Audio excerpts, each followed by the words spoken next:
Hi guys, welcome to my YouTube channel.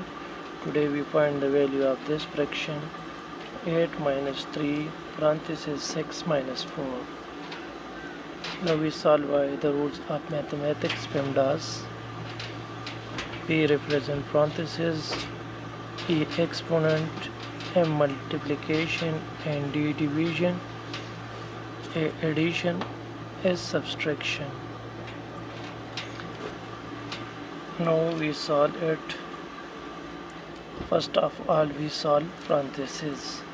So 8 minus 3 inside of the parenthesis 6 minus 4 give us 2, and you know that here multiplication. Now we write multiplication 6 minus 4 give us 2. Now we know that multiplication first come before subtraction. So first of all we solve multiplication, then subtraction. 8 minus 3 2s are 6. Now 8 minus 6 give us 2.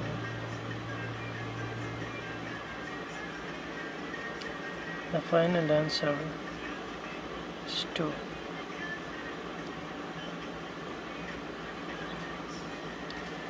Thanks for watching.